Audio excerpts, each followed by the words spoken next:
Alright everyone,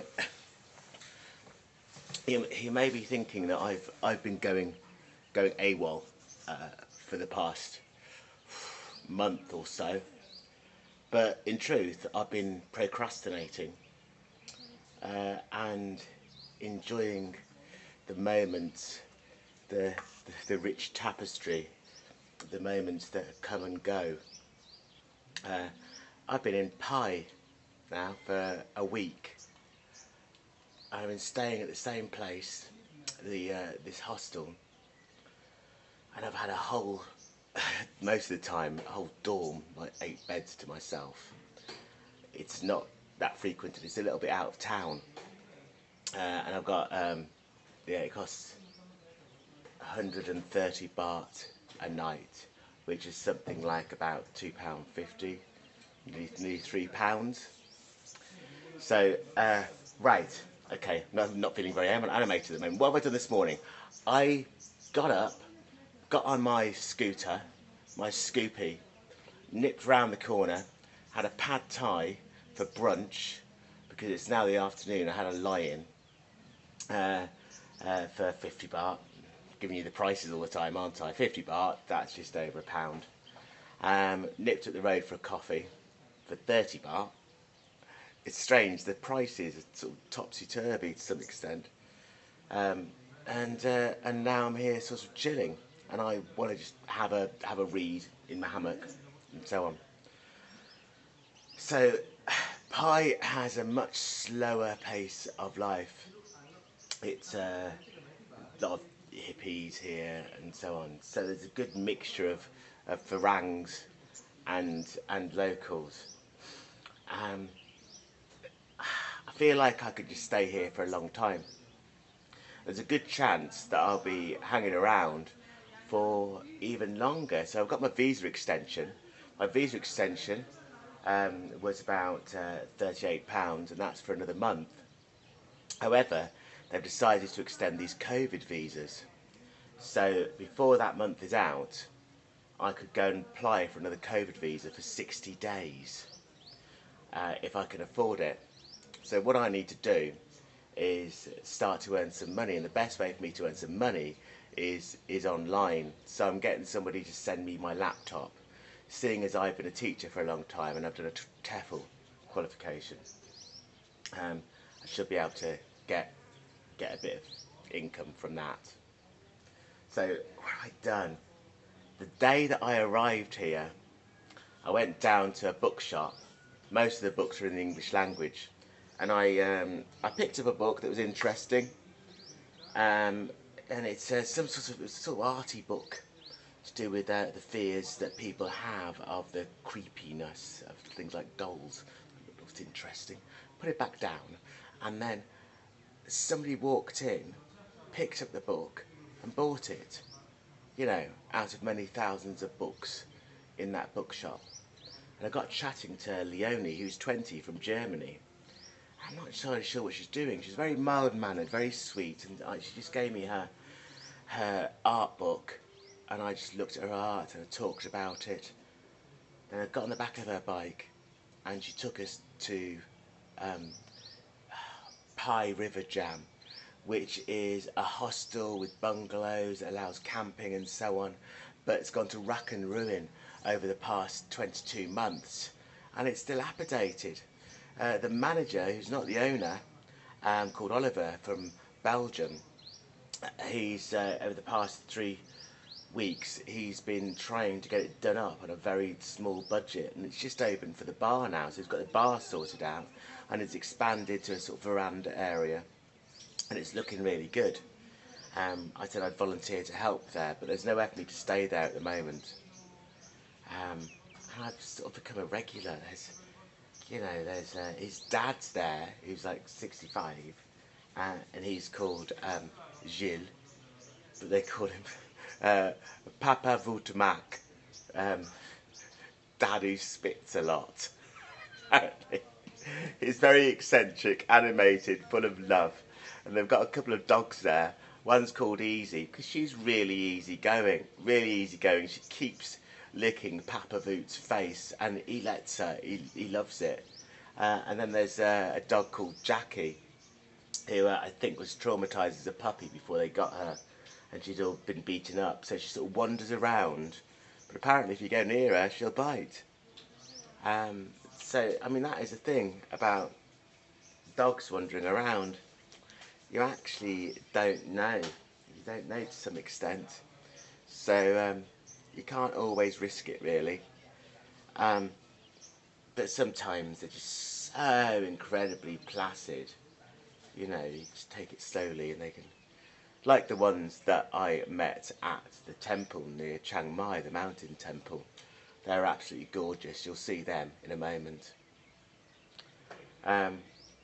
So I'm just taking each day as it comes. There's a walking street. They call it a walking street. You might think, oh, it's their word for pedestrianised area, but it's something a little bit more than that. It tends to be in the evening. It tends to be pedestrianised in the evening. People walk up and down it. There's plenty of food and just different bits and pieces to buy. The street food's fantastic. There's plenty of vegan stuff here.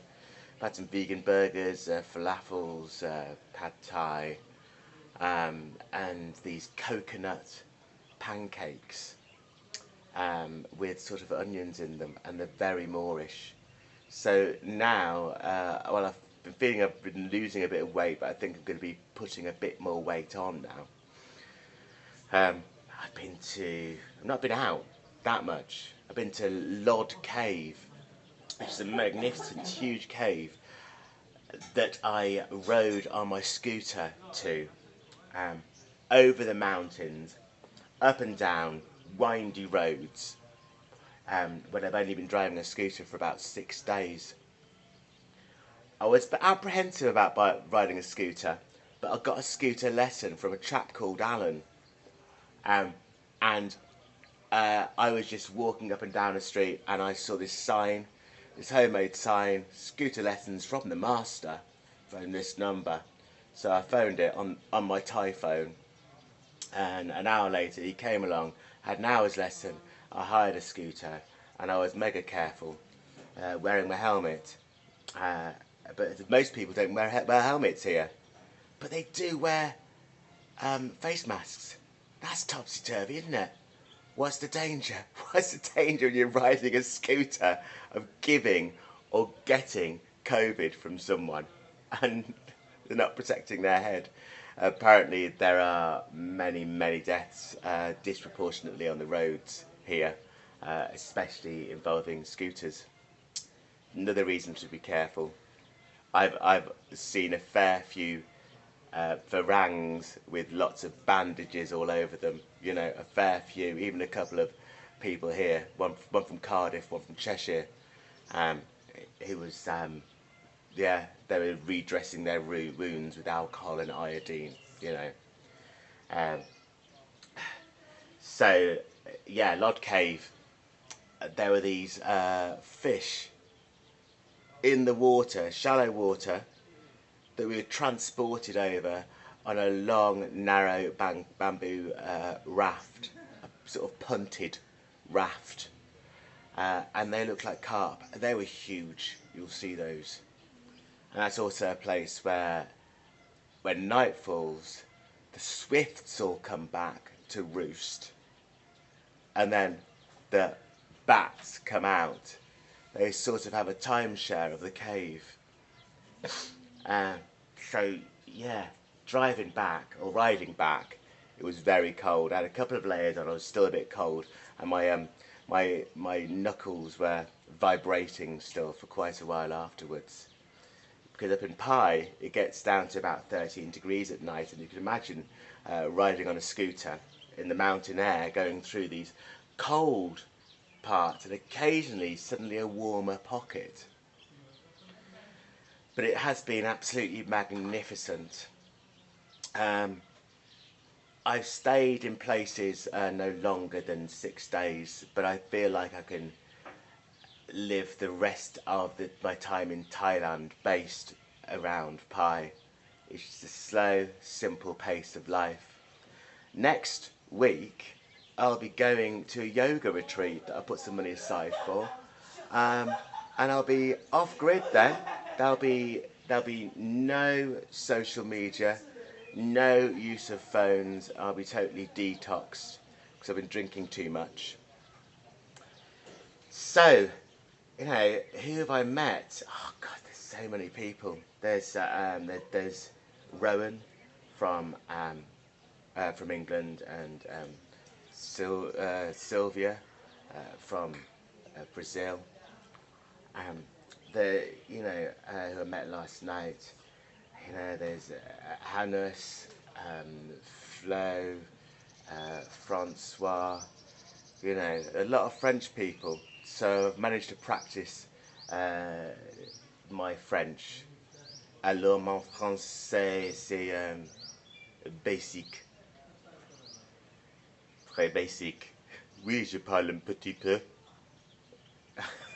Where else have I been? I've been to these Pambok Waterfalls. There's a magnificent photo of me there. I've been to Pai Canyon, which is magnificent as well. It's all magnificent, really. And I've had no particular outline for my day, although I'm starting to get into a bit of a routine, me being a regular at a certain place. Just like one of those writers, seeing the world. So this is JJ&J Bungalows. I'm not sure what it stands for, but one of the people that run it, she's a girl. She looks about 15, but I'm sure she must be a bit older. Called Jan. So it's a J comes from there, but there's nobody else called J that runs this. So it's been fantastic. Anyway, I worked out that if I managed to lodge here for a month in this bed, for 1 month, it would cost me £75. Now, I'm lucky, and there's a little bit of a guilt associated with things there, because, working in a cafe or a restaurant, do some basic work, I think the average of earning is about 350 baht a day. Now, that's something like £8, £9, £10 a day. So me having my laptop will give me the opportunity, but it does prey on my conscience a little bit, to be honest with you. It would be nice if there's something I could do. What can you do? What can you do? Maybe you can give me some ideas. You might suggest volunteering or whatever. So maybe there is somewhere I can volunteer and then earn money as well to get by. We'll see. So I haven't covered everything, but I really hope you enjoy this instalment, because there's tons of stuff for me to edit, and there's going to be a lot of stuff which I've not included that's before Pi. There's loads to go through. Also, I've been doing a bit of a project, and that project's about how people from different countries say the sound that a cockerel makes. The same thing sort of applies to lots of different animals, these onomatopoeic sounds. So, for example, the cockerel makes this sound in Thai, eggy egg egg. That was apt, wasn't it? It's going eggy egg egg. Or in German it goes kikariki. It's a bit similar to that in some languages. Making its present spelt. So, yeah. You see some of them in this, but I'm going to do a special edit when I've collected lots more. Okay. Bye-bye, lovelies. Speak to you later. I'm going to fall off this now. I've got no footage of the day that I left the hostel in Chiang Mai, but this is the bus terminal. Basically, they put everything on the roof and tied it up and then took it round these sharp mountain bends for 3 hours. It stayed on the roof.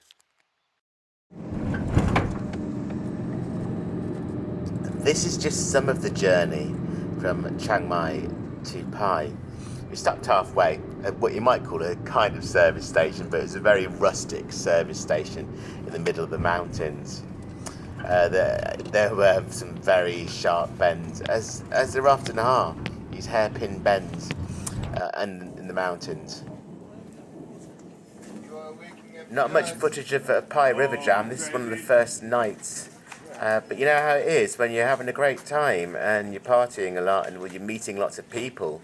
You're not going to film it. You need a documentary crew, don't you? But this is where I've met some beautiful people.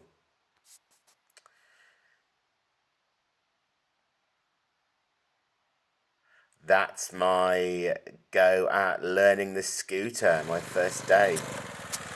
Okay.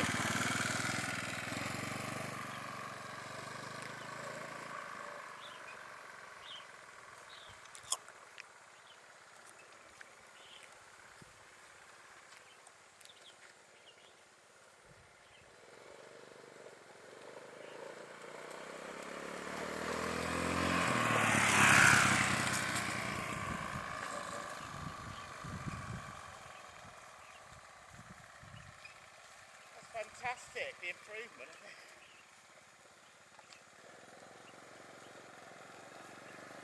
I can ride a bike! Look at me!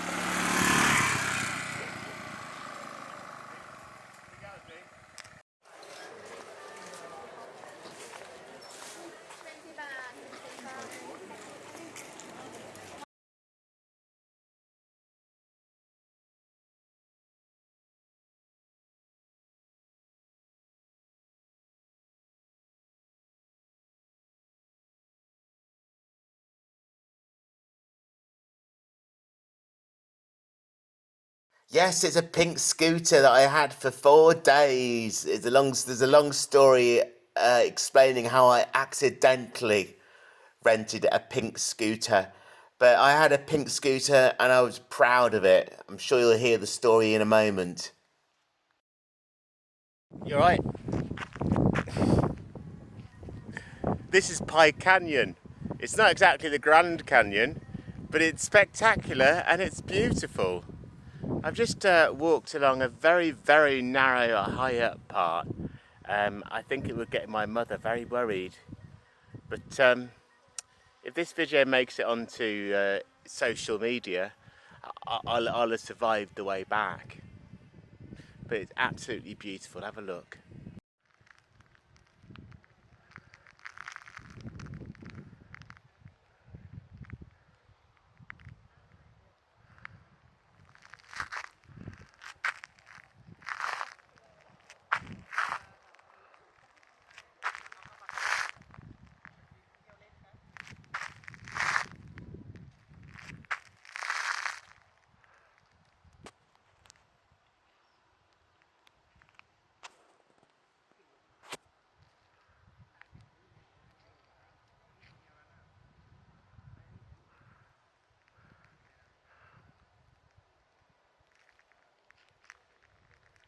As you might imagine, 2 years ago, this would have been absolutely ram-packed, wouldn't it?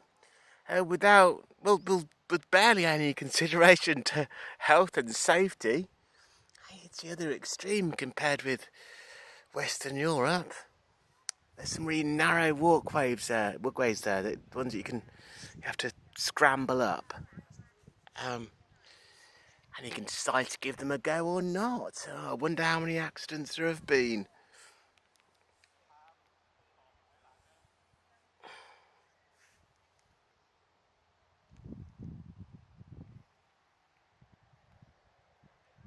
Well, this is the edge of Pai. This is somewhere I've just stumbled upon, and it's called Backpackers Paradise.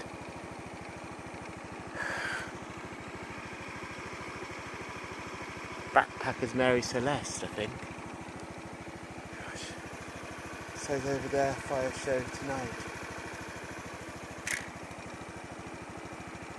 Now Pai is the Shangri-La for backpackers, bug, you know, artistic, creative folk. Not many here. Strange, it's like exploring a post-apocalyptic world.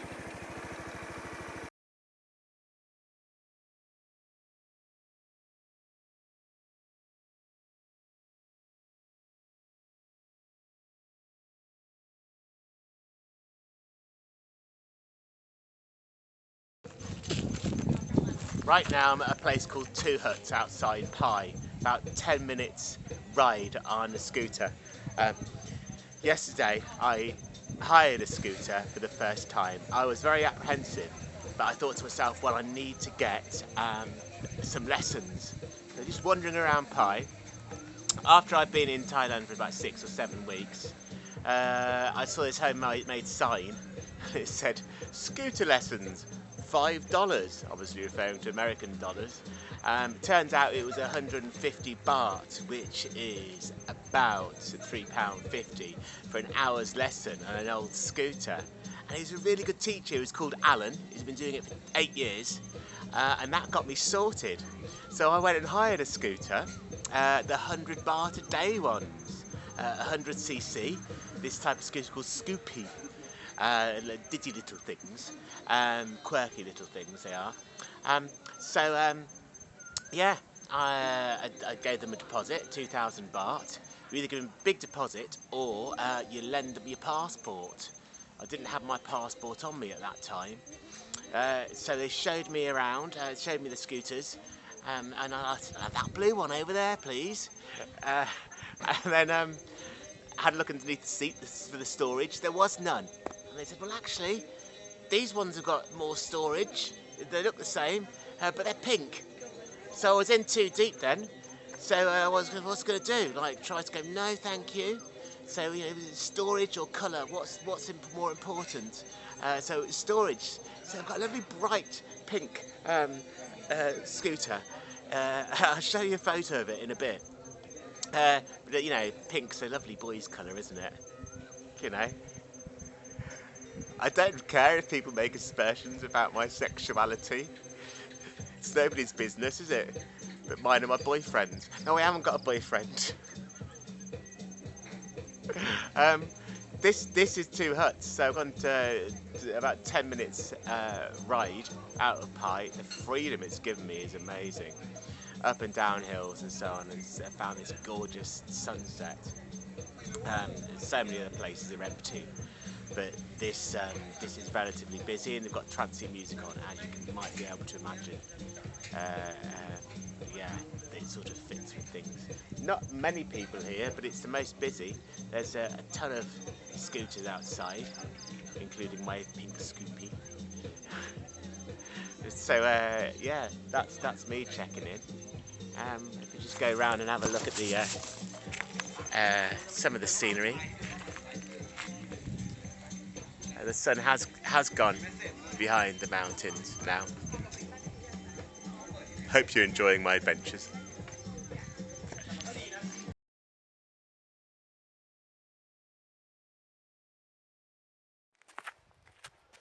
Afternoon all. I'm at another big Buddha. It's up there. It's a huge white one. If I had to guess how many big Buddhas there are in Thailand, it would probably be somewhere between 50 and 500. Got no idea. But Buddha statues, I don't know, millions. It's just blooming everywhere. If you get to a temple or a monastery, just tons and tons of depictions of Buddhas, loads of them. Yeah, and also a depiction of the chap that's brought Buddhism to Thailand. There's that as well. They seem to worship him as a god, like another Buddha. Yeah, a couple of lions over there, stating the obvious. There's an incredible view from here. This is the big Buddha at Pai, a big white Buddha.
down in that valley, nestled there, is Pai.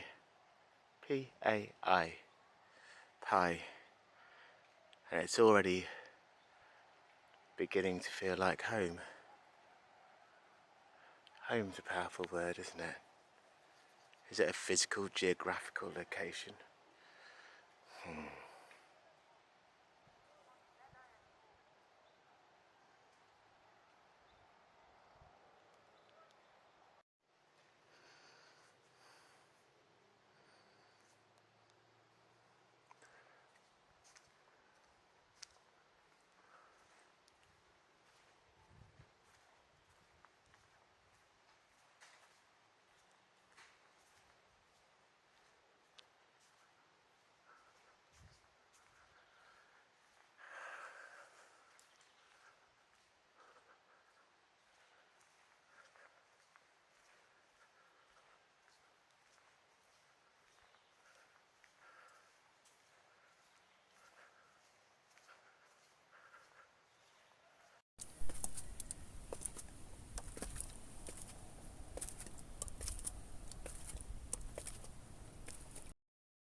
You know, I mentioned before that sometimes it's hard to seize the opportunity to record something, to film something when you're deep in the middle of a conversation with people, talking about life, the universe, and everything. This is the sort of thing where I need a documentary crew following me around. So that's why the way I'm doing things, in a way, is quite limited. Once in a while, I think I wish this was recorded, but then you're forcing the moment, aren't you? You must let it flow freely, like a river, like a stream, or a waterfall. That's a good connection, isn't it? This is Pambok Waterfalls, quite a ride up there. And when I continued the ride afterwards, it was to the Bamboo Bridge. This is part of the road, the smoother part of the road from Pambok Waterfalls to what is called the Bamboo Bridge, which I think is a bridge of bamboo over paddy fields. I don't know how special it is, but perhaps just sort of iconic and symbolic of bridges on paddy fields.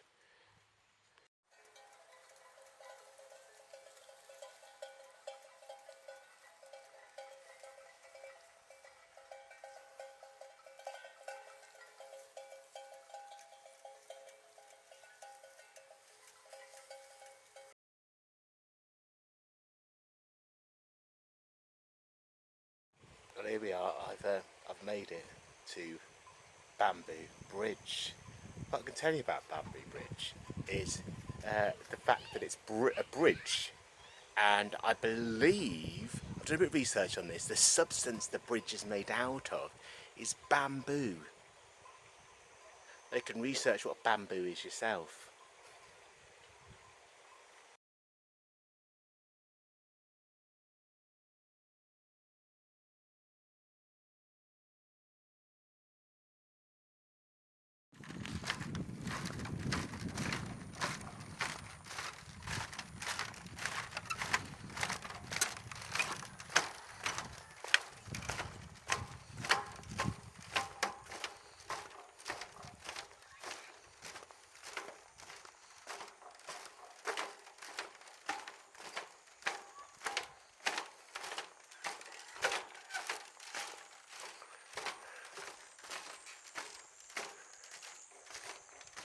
So I'm guessing that this used to be a hive of activity for travellers.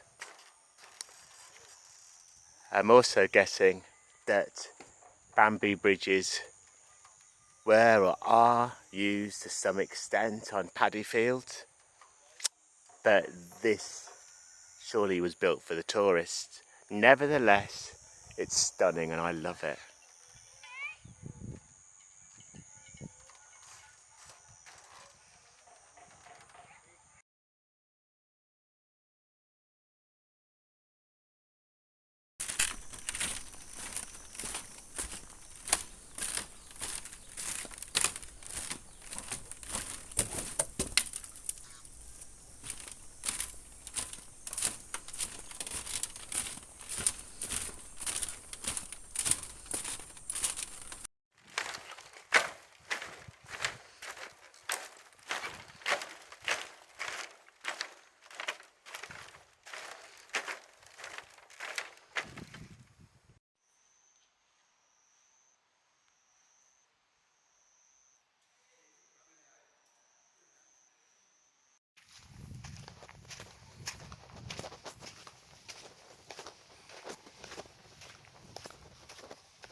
This is one of the shrines, or the main shrine at the forest temple, which is at the end of the bamboo bridge.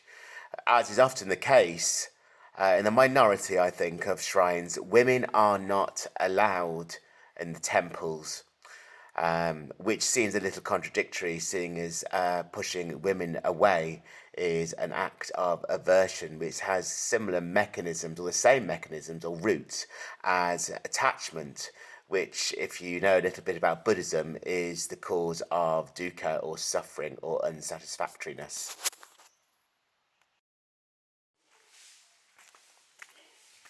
So this is me just wandering around. This is where the forest temple is, right at the end of the bamboo bridge. The bamboo bridge was rather long, actually, across paddy fields. So it's a little bit of a trek. It adds to its sort of sense of isolation, really.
Again, this is at Two Huts, where you saw me earlier on. So I thought I'd go there for a second time to appreciate the sunset, because it's just beautiful. Why not?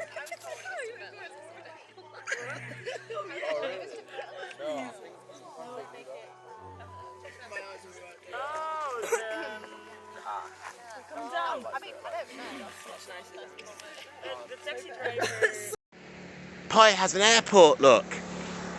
I haven't seen any flights taking off from it, ever. And that plane's been there since I got here. Oh, how long ago was it now? Is it a week yet? I think it's a week. Oh yeah, sorry, off on a flight of fancy there. Flight. Oh God. Terrible puns. I'm sorry, forgive me. But I can see this this airport from my hostel. Things first. What the hell is this red mark on my forehead? Well, it's my helmet. I found out about this a few days ago. I was just approaching the bar. What's it called? Pai River Jam. That's where I've been trying to help out a little bit. And the guy said to me, "What's going on with your forehead?" I said, "Oh God, what? What? Something messed up happening to my forehead. What is it? And it's just this. I've got the biggest helmet possible, and it's still not big enough for my massive melon. Anyway, this view. This is on the way to Lod Caves, which is apparently spectacular. I've been listening to music and following these roads, and the scenery is utterly stunning. About an hour's drive from Pai to Lod Caves, and you'll see it in a moment for the first time with me. I'll see what sort of research I can do.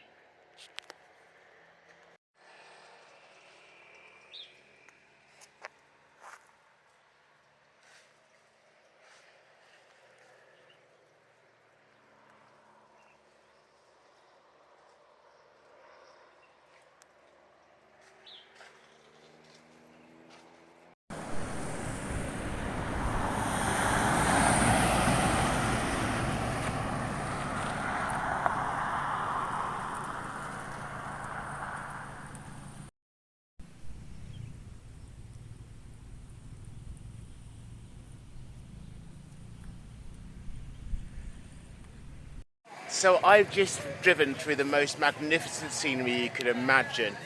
I'd have thought it would have been on a Top Gear or Grand Tour special at some point. It's been stunning. It's been beautiful. The light on things. On my way to Lodge Cave. Now there's a bunch of caves around here, and I don't know the name of this town. It's a small town. It's suddenly just hit you. I mean, there's been pretty much nothing for a whole hour of driving, and then you get here. Looking on the map, what I can see is the name of the hospital on the map. But this is next to Lodge Cave anyway, which is well known. There's other caves as well to see. Yeah, it's just suddenly there. And of course, there's a 7-Eleven. Yeah, you're familiar with that in America, but there's a very high concentration of 7-Elevens in Thailand. It's the go-to place. There's also some Tesco Lotuses, which is a collaboration, a merger of Tesco and Lotus, which is a Thai company, but apparently Lotus have bought them out now. A little bit of a side point. But, you know, this is busy here, but you'll see soon something quite beautiful, I'd have thought. We both feel together.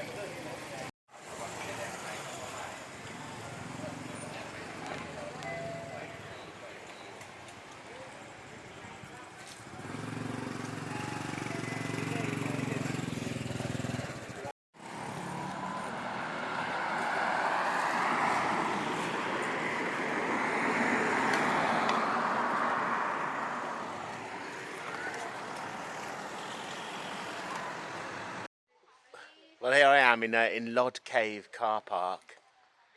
The price to get here in a minivan tour and so on would have been quite comparative to coming here on my little now black Scoopy with a speedo that doesn't work. But paying the same price getting here on your scooter, as long as you're a good driver and you're careful. God, I'm so cautious. You wouldn't believe how cautious I am. It's worth it. The scenery, the sense of being able to be part of it and stop, take your time, really take it in. It's worth it.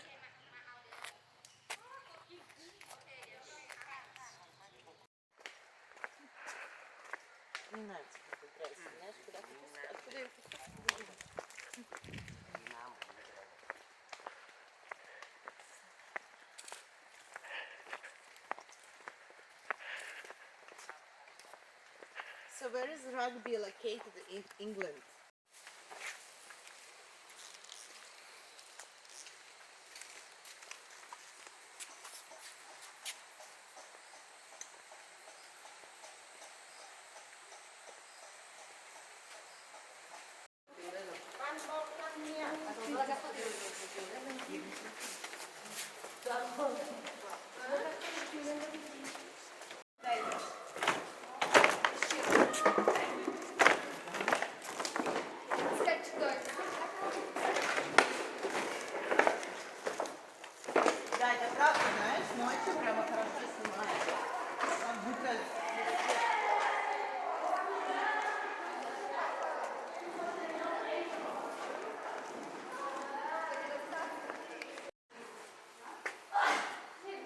This is a flowstone.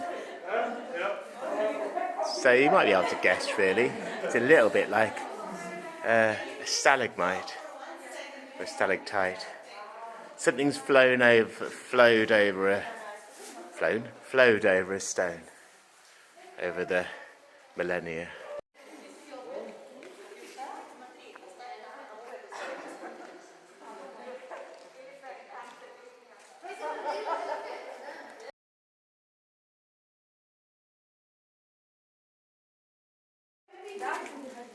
Он парень устроил private tour в Тунизию. Там было очень красиво. Там не так заходишь, там надо спускаться через маленькую дырочку в горе. Тебя спускают наверх. Нас всего трое. Подниматься по веревке. Things, one of those things when your sphincter tightens and loosens again and again. It's so vast. If only you could see it here. It doesn't really do it justice. But it's just huge. And down there, we've got some rafts that we're about to get onto. God, it's so quiet.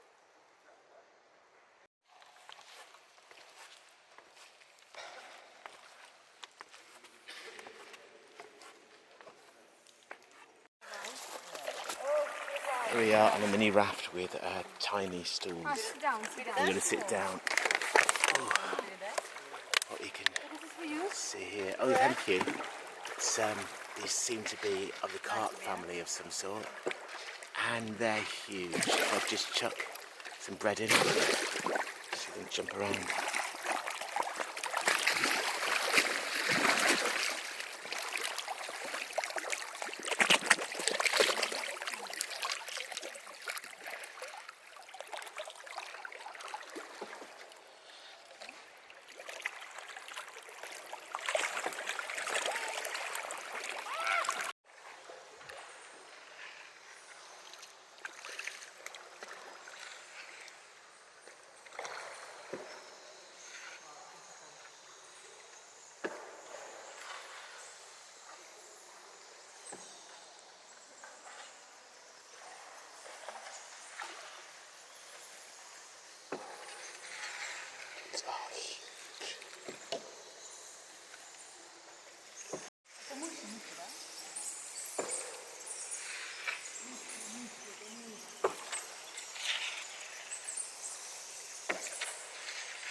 You can hear now is the birds.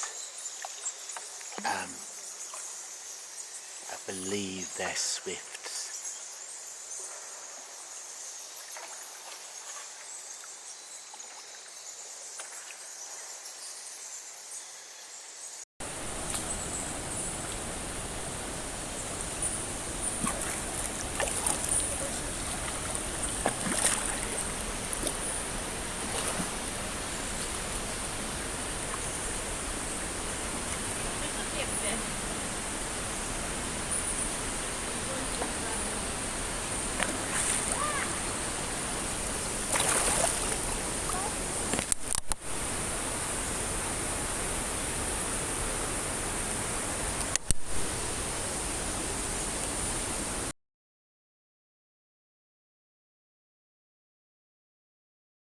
So do you remember that I said I've been doing some research as to how a person pronounces the sound a cockerel makes in various languages? Because when one person that speaks one language hears it from another language, their perception is that that sound is absurd. Most people think cock-a-doodle-doo is bonkers. But do you think that the Thai word for it, eggy egg egg, is bonkers? Well, I've just recorded a few of them. By the way, I was inspired to do this by a bloke called Den, right? A Thai bloke who I met in Outlook, and he said he'd noticed these things. He also said that he did this experiment to try to figure out whether the cockerel is different in the way it sounds in different parts of the world, because he heard the cockerel up a hill and he was sitting there with 4 people from different nationalities, and so he checked. He said, does that cockerel sound the same here as it does in your country? And they said yes. So, and this does apply to things like oink and woof as well, apparently, because I noticed I asked somebody about woof and it was quite different. So that's another project. This is just the start of it. I've only got a few here. I've got quite a few missing. Now, okay. So, what is your name and where you're from? My name is Avital and I'm from Israel. Okay, what sound does a cockerel make in Hebrew? Kukuriko. What's your name? I'm Gio. Where are you from? Brazil. And what does a cockerel say in Portuguese? Cocorico. So, what's your name? Hello, my name is Asif and I'm from Germany. I know what's your name? Francie. Francis. Yes. Asif and Francis, both from Germany. Yeah. Okay, what does a cockerel say in German? Kikeriki. Kikeriki, right? You come from? My name is Uma and I'm from South Korea, kind of. Kind of. Yeah, I know, we're all sorts of things, aren't we? Anyway, so what sound does a cockerel make in Korean? Korean ones go Kokyo. Hello. So, what's your name and where do you come from? My name is Nok. I'm come from the eastern of Thailand. And what sound does a cockerel make? In Thai, it's go egg, egg, egg. My name's Gaia and I love candy. Awesome. Gaia, where are you from? Korea. Korea. Not really. Korea. And oh yeah, but you know Thai as well, don't you? So, what sound does a cockerel make in Korean? I don't know. What sound does a cockerel make in Thai? I don't know. Oh, that's an unusual sound, isn't it? Okay, that's interesting. Okay, what's your name? Maria. And what sound does a cockerel make in Russian? Kukariku. All right, what's your name and where do you come from? What? What's your name and where do you come from? My name is Alona and I come from Latvia. And what sound does a cockerel make in Latvian? Kikeriki.